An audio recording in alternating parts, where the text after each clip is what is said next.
Welcome to a brand new module. We've gone through the theory. I went through the Constitution with you. And now we start what is going to be the last topic for the first exam, and that's federalism. Federalism is an intriguing topic. A lot of professors have told me who teach political science when I've talked with my friends that this is the topic that they least like to teach. I actually think this topic is incredibly exciting. There must be something very strange about me because, to my knowledge, no one else that I'm real close to really enjoys this.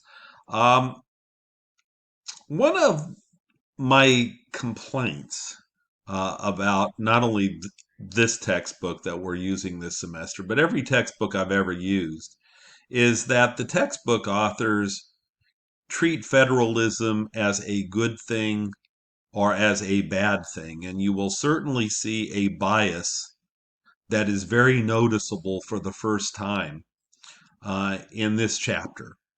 Your textbook authors are big believers in the power of the national government. They are highly critical of federalism. If your textbook authors had their way, the national government would make virtually all decisions. Now, I'm more in the center on this question. I think the question about whether federalism is a good thing or a bad thing is the wrong question to ask. There are good things and bad things, and I'll give you three things I like about federalism, three advantages, and three things that frankly I don't like about them.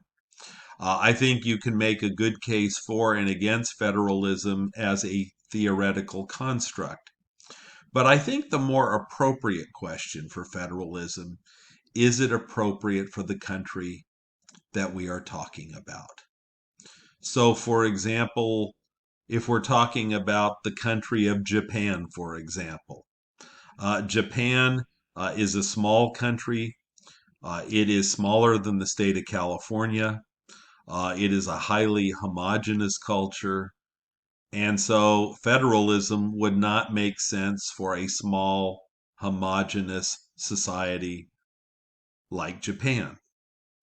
On the other hand, federalism makes tremendous sense for a country like Germany, a country that has a longer history of division than the United States, a country that for many years had these people who were Germanic. But Germany is a relatively new country. It is far newer than the United States. There was not a unified Germany until after the Franco-Prussian War, which was fought in 1870.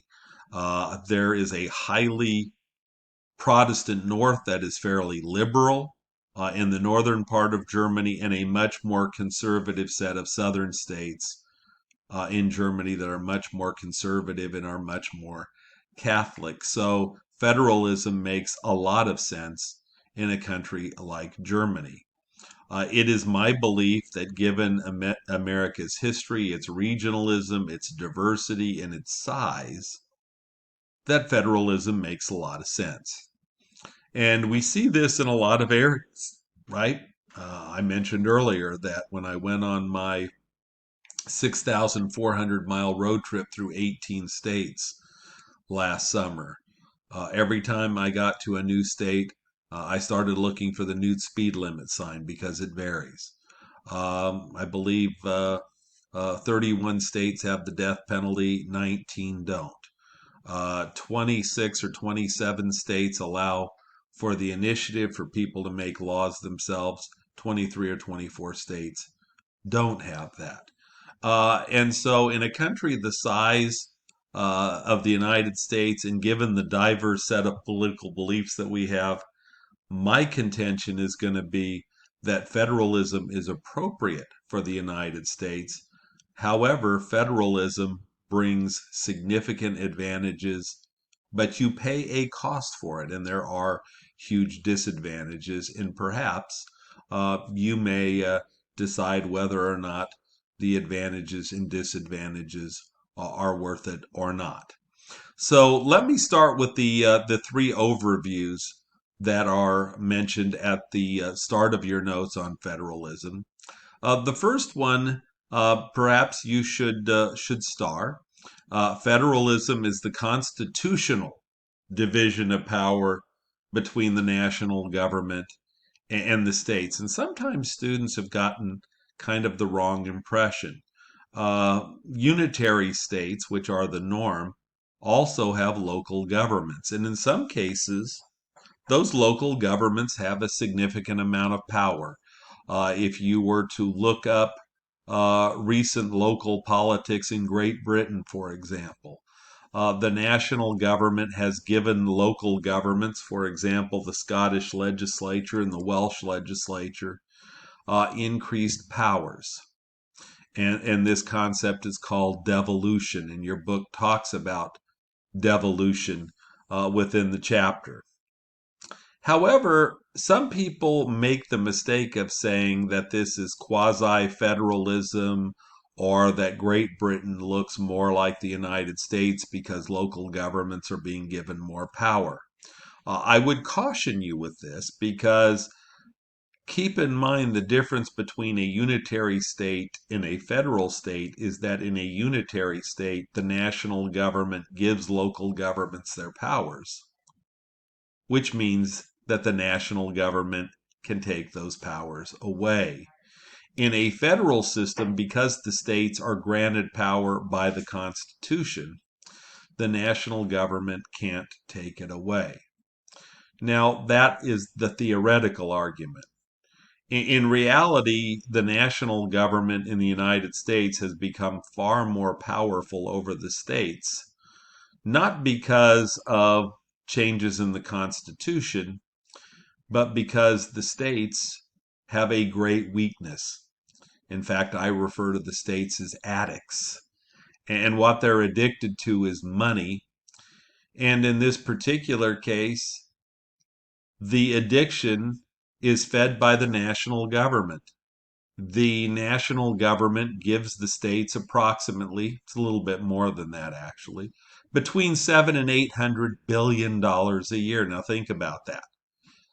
If the states are dependent on the national government, and I'll just round it off and say $750 billion, then all the national government has to do is say that if you don't do X, whatever X is, we'll take away highway funds or healthcare funds or education funds or whatever it happens to be. And the states, who are heavily dependent on the national government, find it very, very difficult to backfill that money. So I'm talking constitutionally now, but I want you to be aware that in the United States, the biggest weakness the states have is they're dependent on the national government for money. In Germany, this does not happen.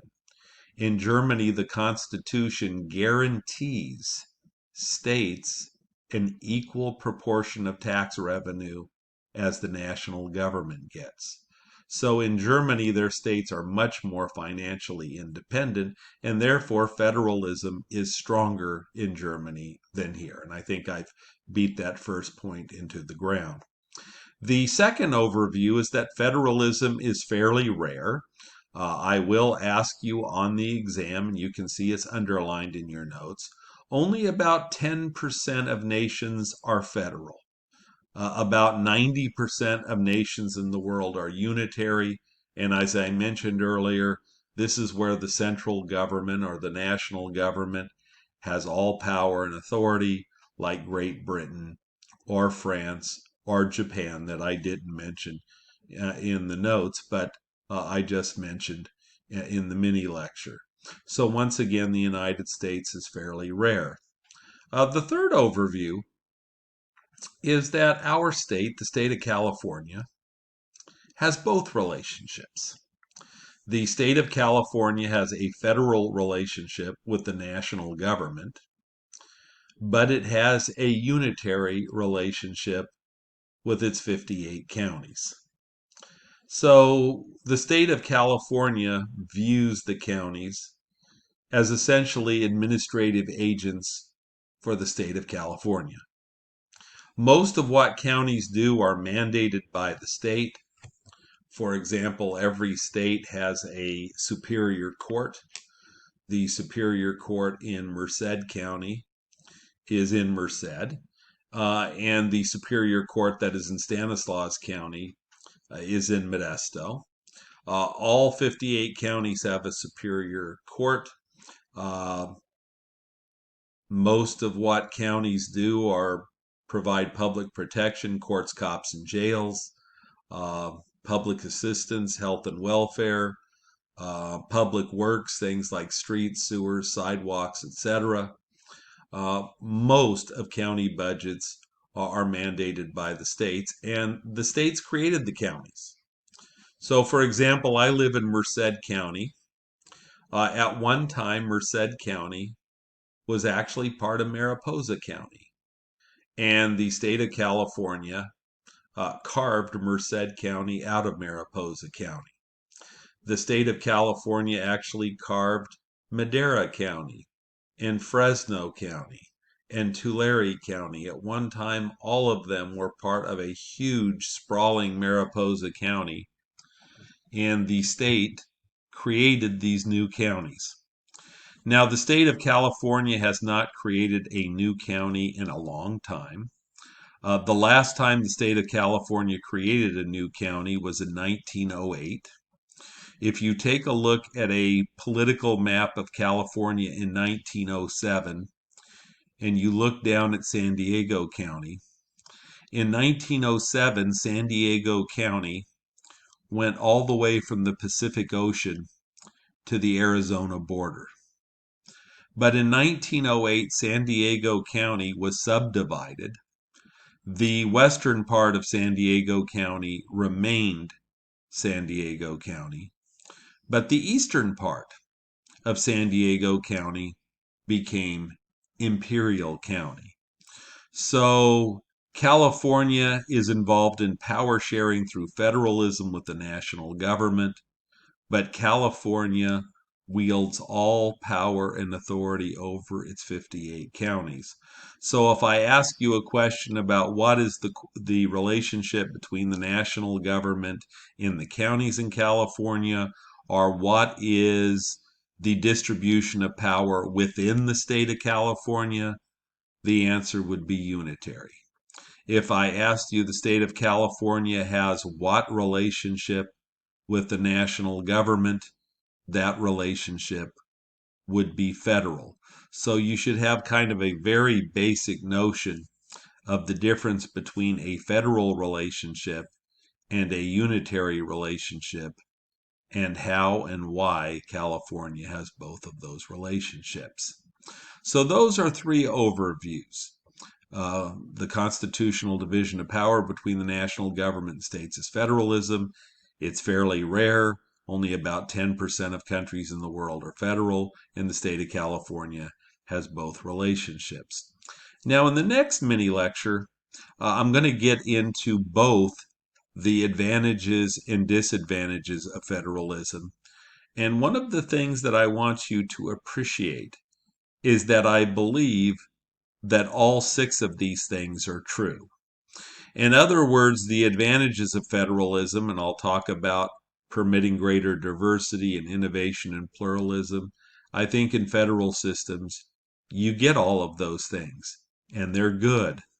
The problem with that is you pay a cost, that national actions are delayed, and in some cases, there shouldn't be diverse standards. In some cases, there should only be one, and so national actions can be delayed and often have. We know that there tends to be more special interest domination the smaller the government. So in California, the most corrupt governments are actually at the local level and not at the national level, although we always think about it being at the national level. And there is a lack of uniformity, and what that has meant is often that poorer areas are perpetuated over time, and that can be highly problematic. So I don't want you to think, oh my goodness, which list is correct? As I go through these in the next mini lecture, I want you to weigh the arguments. Is it worth the price? And overall in America, I think it is. We'll see if you do as well. Take care. Have a good day.